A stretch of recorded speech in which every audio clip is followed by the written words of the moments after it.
पहले अगर मैं जम्मू कश्मीर लद्दाख के हवाले से बात करूं तो यहाँ से जो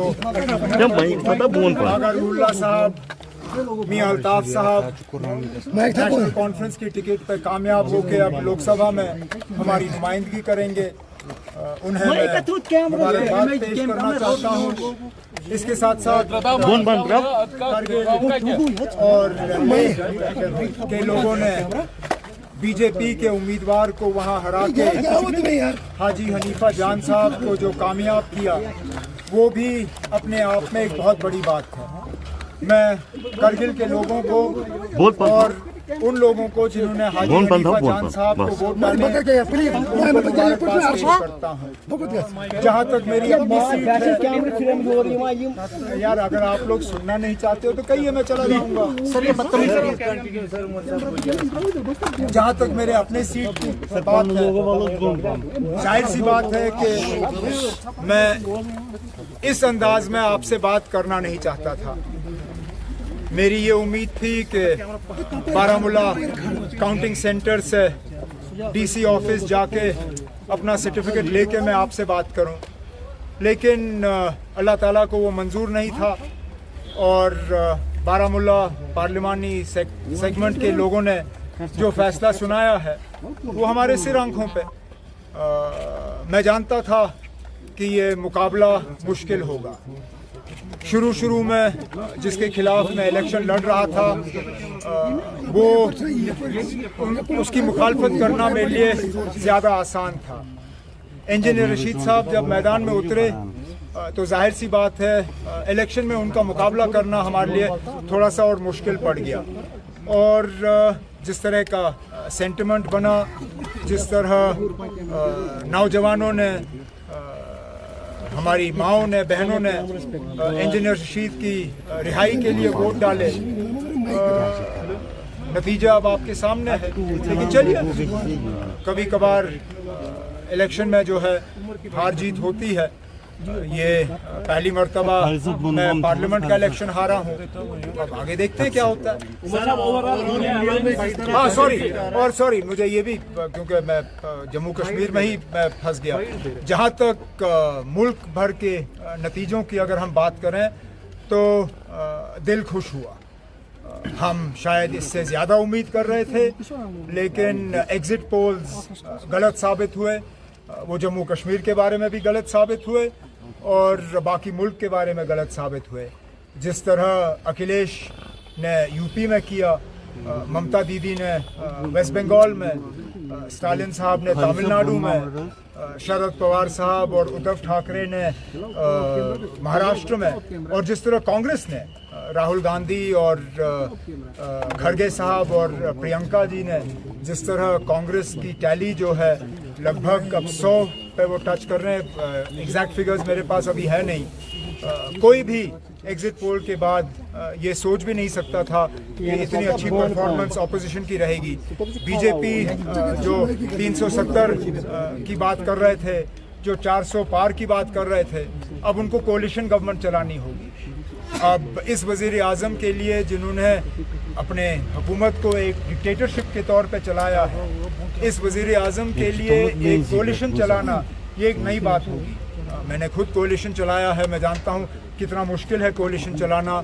मैंने वाजपेयी साहब की कोalition में काम किया है। अब ये हमारे जो आज के वज़ीर आज़म हैं मोदी साहब, ये कहाँ तक अपने स्टाइल को एडजस्ट कर पाएंगे एक कोalition के लिए, ये अब आगे वाले दिनों में हमें पता चलेगा। सर, इंडिया ब्लॉक ने नीतीश कुमार को खबरें आ रही हैं कि डिप्टी पीएम का ऑफर किया है। मैं इसके बारे में कुछ नहीं जानता हूँ। अभी तो अपने इलेक्शन से मेरा दिमाग जो है वहाँ से हटा नहीं। अब अगर किया है तो किया है। फिलहाल तो मुझे लगता है हमें जोड़ तोड़ की हुकूमत नहीं करनी चाहिए, हमें जोड़ तोड़ की सियासत नहीं करनी चाहिए। प्री पोल अलायंसेस जो रहे हैं, मेरा अपना मानना है कि प्रेसिडेंट राष्ट्रपति साहिबा को प्री पोल अलायंस के तौर पे जो है अपना फैसला करना चाहिए, और जो लोगों का फैसला है वो हमें तस्लीम करना चाहिए। चलिए, थैंक यू सर। अपना सर्टिफिकेट लेके मैं आपसे बात करूं, लेकिन अल्लाह ताला को वो मंजूर नहीं था और बारामुल्ला पार्लिमानी सेगमेंट के लोगों ने जो फैसला सुनाया है वो हमारे सिर आंखों पे। मैं जानता था कि ये मुकाबला मुश्किल होगा। शुरू में जिसके खिलाफ मैं इलेक्शन लड़ रहा था वो उसकी मुखालफत करना मेरे लिए ज़्यादा आसान था। इंजीनियर रशीद साहब जब मैदान में उतरे तो जाहिर सी बात है इलेक्शन में उनका मुकाबला करना हमारे लिए थोड़ा सा और मुश्किल पड़ गया। और जिस तरह का सेंटिमेंट बना, जिस तरह नौजवानों ने, हमारी माओं ने, बहनों ने इंजीनियर रशीद की रिहाई के लिए वोट डाले,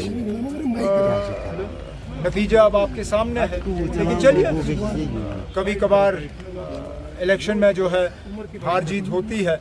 ये पहली मर्तबा मैं पार्लियामेंट का इलेक्शन हारा हूँ, अब आगे देखते हैं क्या होता है।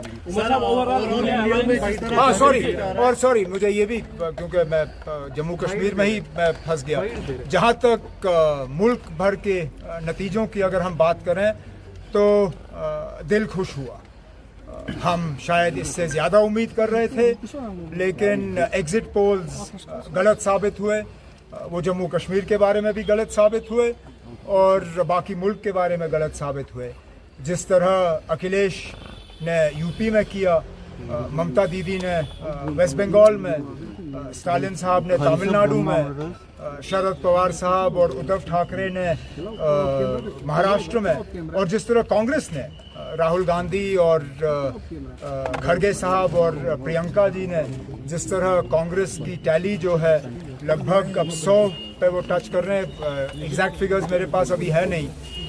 कोई भी एग्जिट पोल के बाद ये सोच भी नहीं सकता था कि इतनी अच्छी परफॉर्मेंस ऑपोजिशन की रहेगी। बीजेपी जो 370 की बात कर रहे थे, जो 400 पार की बात कर रहे थे, अब उनको कोलिशन गवर्नमेंट चलानी होगी। अब इस वज़ीर आज़म के लिए, जिन्होंने अपने हुकूमत को एक डिक्टेटरशिप के तौर पे चलाया है, इस वज़ीर आज़म के लिए एक कोलिशन चलाना ये एक नई बात होगी। मैंने खुद कोलिशन चलाया है, मैं जानता हूँ कितना मुश्किल है कोलिशन चलाना। मैंने वाजपेयी साहब की कोलिशन में काम किया है। अब ये हमारे जो आज के वज़ीर आज़म हैं मोदी साहब, ये कहाँ तक अपने स्टाइल को एडजस्ट कर पाएंगे एक कोलिशन के लिए, ये अब आगे वाले दिनों में हमें पता चलेगा। सर, इंडिया ब्लॉक ने नीतीश कुमार को खबरें आ रही हैं कि डिप्टी पीएम का ऑफर किया है। मैं इसके बारे में कुछ नहीं जानता हूँ। अभी तो अपने इलेक्शन से मेरा दिमाग जो है वहाँ से हटा नहीं। अब अगर किया है तो किया है। फिलहाल तो मुझे लगता है हमें जोड़ तोड़ की हुकूमत नहीं करनी चाहिए, हमें जोड़ तोड़ की सियासत नहीं करनी चाहिए। प्री पोल अलायंसेस जो रहे हैं, मेरा अपना मानना है कि प्रेसिडेंट राष्ट्रपति साहिबा को प्री पोल अलायंस के तौर पे जो है अपना फैसला करना चाहिए, और जो लोगों का फैसला है वो हमें तस्लीम करना चाहिए। चलिए, थैंक यू सर।